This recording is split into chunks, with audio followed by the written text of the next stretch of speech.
तो चलिए प्यारे बच्चों, क्लास को स्टार्ट करते हैं। और आज के इस वीडियो में हम आपको इंग्लिश पढ़ना सिखाने वाले हैं। देखिए बच्चों, अंग्रेजी पढ़ने के लिए अक्सर बच्चों को समस्या आती है कि हम अंग्रेजी को कैसे पढ़ें। हमको तो शब्दों को रटना पड़ता है। कुछ बच्चे कहते हैं अंग्रेजी थोड़ा बहुत पढ़ लेते हैं, लिख तो बिल्कुल ही नहीं पाते हैं। तो कैसे क्या करें? कोई ऐसा वीडियो बताओ, कोई ऐसा नियम बताओ, कुछ बताओ जिससे हमको अच्छे से अंग्रेजी पढ़ने आए। तो मैं बच्चों को कहता हूँ, देखो बच्चों, आपकी मेहनत में कोई कमी नहीं है। आप मेहनत तो खूब करते हो, लेकिन मेहनत को सही एक दिशा दो, एक तरीके से पढ़ाई करो ना, तब जाकर आपकी सफलता रंग लाएगी। तो इस वीडियो में हम आपको जीरो से एडवांस लेवल तक एकदम बेसिक, मैं मान के चलूँगा कि आप अंग्रेजी में नए हो, अंग्रेजी आपको पढ़ने नहीं आती है, आपको एकदम शुरू से सिखाऊंगा। बस इतना नहीं कर सकता कि आप चलो मैं आपको ABCD पढ़ाने बैठ जाऊँ, कि मैं बोलूँ बच्चों देखो ये ए होता है, ए फॉर एप्पल, ऐसा नहीं कर सकता। लेकिन अगर आपको ABCD आती है तो उसके बाद जो समस्या आती है अंग्रेजी पढ़ने में, वहाँ से मैं आपको लेके चलता हूँ। ठीक, तो देखो, इंग्लिश अल्फ़ाबेट की बात करें तो इंग्लिश में कुछ आपके 26, कुल आपके 26 लेटर होते हैं। आपको हमने तो अक्षर सुना है, अक्षर कहो, लेटर कहो, वर्णमालाएं कहो, कुछ भी कहो, ठीक है। वर्णाक्षर कहो, ये आपके टोटल क्या होते हैं? 26 होते हैं। इसलिए इनको जो है दो हिस्सों में बांटा गया। अब इनको ना पढ़ने में आसानी हो, इनका प्रयोग कर सके, इसलिए इनको दो हिस्सों में बांटा गया। पहला जो आपका हिस्सा बांटा गया, जिसको हम वाउल यानी स्वर कहते हैं, और ये केवल 5 होते हैं, A E I O U। इनका इनके बिना कोई भी शब्द नहीं बन सकता, यानी इनका प्रयोग अंग्रेजी पढ़ने में करते हैं। और कोई भी आज तक आपको ऐसा शब्द नहीं मिलेगा जो इनके बिना बना हो। नहीं, इनके बिना शब्द नहीं बन सकता, आधार ही नहीं है। जैसे घर जो है आप मिट्टी का बना सकते हो, आप बहुत सारी चीज़ों का बना सकते हो, लेकिन बिना ईंट के एक तरह से घर नहीं बन सकता। ठीक है, कैसा भी करो, आप रेती सीमेंट ना मिले तो मिट्टी का प्रयोग कर सकते हो। आप छत ना हो तो भूस का प्रयोग करते हो, पुअरे का इस तरह से प्रयोग कर सकते हो। ठीक है, लेकिन ईंट चाहिए, ईंट ज़्यादा ज़रूरी था। अब बहुत पहले समझा तो वो भी नहीं था, लेकिन उस पर नहीं पढ़ेंगे। ठीक है, तो एक तरह से क्या है, ये जरूरी है, बिना मात्राओं के कोई शब्द नहीं बन सकता, इसलिए मात्राओं को आप पढ़िएगा। ठीक, दूसरी बात आप जानिएगा, छोटा से छोटा शब्द ले लो, मात्रा उसमें होता है। अब देखिए, दूसरा जो भाग है वो है कॉन्सोनेंट, जिसको हम व्यंजक बोलते हैं। ठीक, ये क्या होता है? ये आपका 21 होता है। ठीक, A I E O U को छोड़ दिया जाए तो ये 21 आपका कॉन्सोनेंट है। अब बच्चे पूछते हैं, जब हमने स्वर पढ़ लिया तो कॉन्सोनेंट पढ़ने की क्या जरूरत है? क्या सिर्फ स्वर से हम अंग्रेजी नहीं पढ़ सकते? नहीं बच्चों, क्योंकि जब अंग्रेजी पढ़ोगे तो स्वर तो मात्रा है, लेकिन मात्रा किसी व्यंजक के साथ ही आ गया ना। तो ये व्यंजक है। अब देखो, ये जो व्यंजक है इनको इसलिए पढ़ना है क्योंकि जब अंग्रेजी पढ़ोगे तो इनका साउंड होता है, इनके साउंड को पढ़ेंगे। जैसे मैं ये लिखता हूँ इसको, अब इसको क्या पढ़ोगे? अब बच्चे कहेंगे हम इसको तो एम पढ़ते हैं, एम क्या पढ़ते हैं? एम मो, एम है, एम पढ़ते हैं, एम। मैं बोलता हूँ इसको एम पढ़ते हैं, लेकिन इसका जो साउंड होता है वो मौ के रूप में निकलता है। किस रूप में निकलता है? मौ के रूप में। जैसे अगर मैं लिखूं MAN, इसको क्या पढ़ोगे? इसको इसको क्या पढ़ोगे? इसको मैन पढ़ोगे, मैन, यानी इस एम को यहाँ पर मौ पढ़ रहे हो, मैन, एम पढ़ रहे हो। जैसे यहाँ पर भी एक शब्द है, इसको कहोगे हम बी पढ़ते हैं, मैं लिख दिया BALL। अब इसको बी नहीं, इसको ब पढ़ते हैं, बॉल, ब। तो मतलब ये BCDFG जो भी है वो उसका सिर्फ नाम है, लेकिन उसका साउंड कुछ अलग निकलता है। तो साउंड को हम पढ़ते हैं अंग्रेजी पढ़ते समय, ना कि उनके नाम को। ठीक, इसलिए इस 21 साउंड को याद रखिएगा, इनका अपना साउंड होता है। और जो है, मैंने एक वीडियो में इनके साउंड को पढ़ा रखा, उसको जाकर देख लीजिएगा। ठीक है, तो देखो साउंड कैसे होते हैं उसको दिखाता हूँ। ठीक है, चलो। और जो पैटर्न होगा कैसा होगा? कॉन्सोनेंट, वावल प्लस कॉन्सोनेंट, यानी एक आपका बीच में क्या होगा? एक आपका वावल होगा, अड़ोस और पड़ोस यानी अगल बगल में कॉन्सोनेंट होगा। तो किस तरीके से शब्दों का कैसे उच्चारण होगा?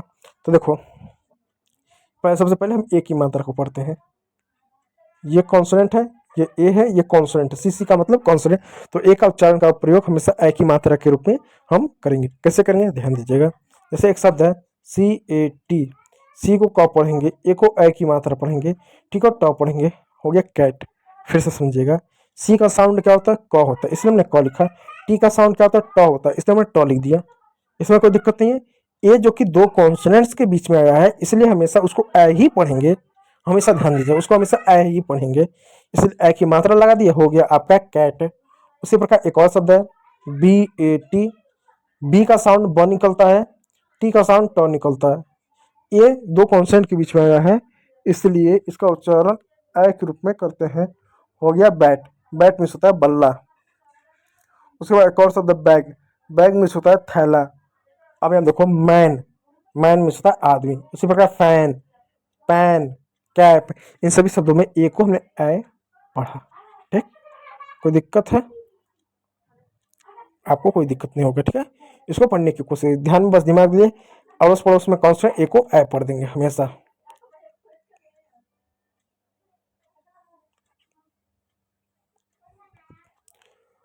चलिए अगला शब्द को हम पढ़ते हैं। अगला शब्द क्या है? P E N. पी को प पढ़ेंगे, ई को ए की मात्रा पढ़ेंगे, एन को न पढ़ेंगे। हो गया पेन। अब कैसे हुआ बताता हूं। देखो, जब दो कॉन्स्टेंट के बीच में ई आए तो ई को हमेशा ए की मात्रा पढ़ेंगे। किसकी मात्रा? ए से एडी की मात्रा। देखो कैसे, यहाँ पे एक शब्द है आर ई डी। आर का साउंड क्या होता है? र होता है। डी का साउंड क्या होता है? ड होता है। अब ई के दो कॉन्सोनेंट के बीच में, इसलिए एक ही मात्रा लगा दो। हो गया रेड। रेड मीन्स होता है लाल।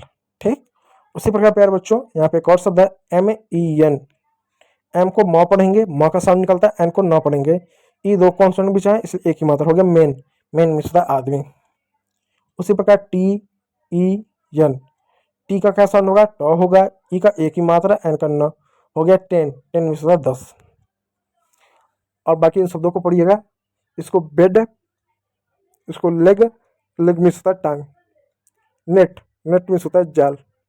हेन, हेन मीन्स होती है मुर्गी। ठीक, चलिए अगला देखते हैं। अगला शब्द है आई। आई को कैसे पढ़ेंगे? जब दो कॉन्सोनेंट के बीच में आई हो, क्या हो? आई।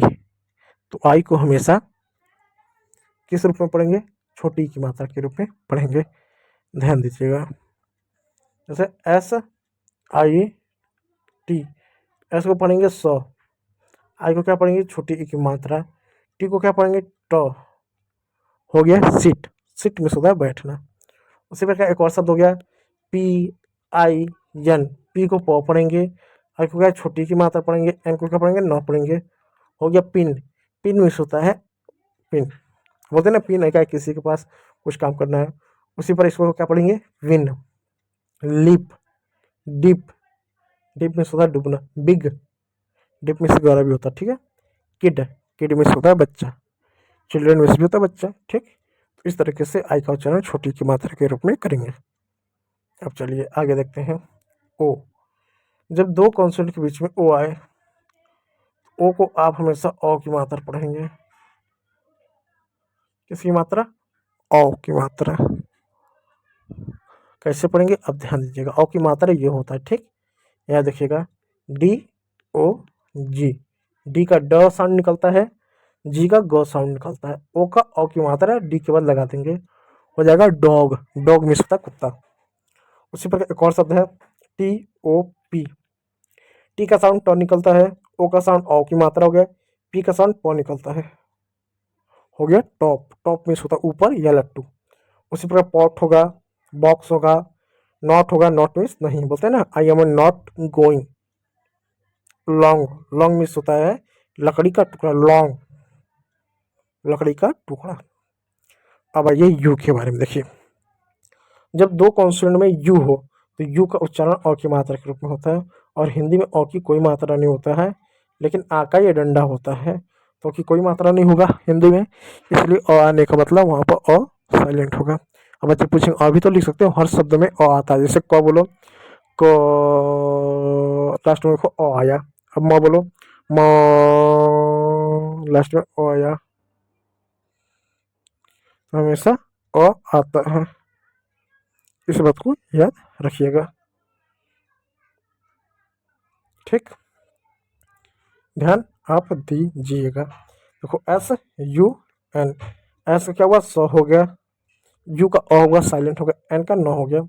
हो गया सन। सन मीन्स होता है सूरज। उसी प्रकार एक और शब्द है सी U P.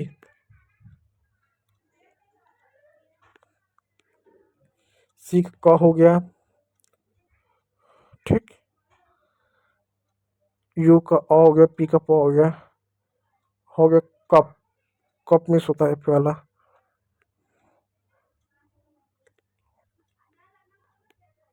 B U S. अब बी का ब हो गया, यू का अ की मात्रा, एस का स हो गया। बस, बस मीन्स होता है गाड़ी। हो गया रन, रन मीन्स होता है दौड़ना। नट, नट मीन्स होता है मेवा। बग, बग मीन्स होता है कीड़ा। कट, कट मीन्स होता है काटना। ठीक है प्यारे बच्चों, तो उम्मीद करूंगा आपको चीज़ें समझ में आओगे।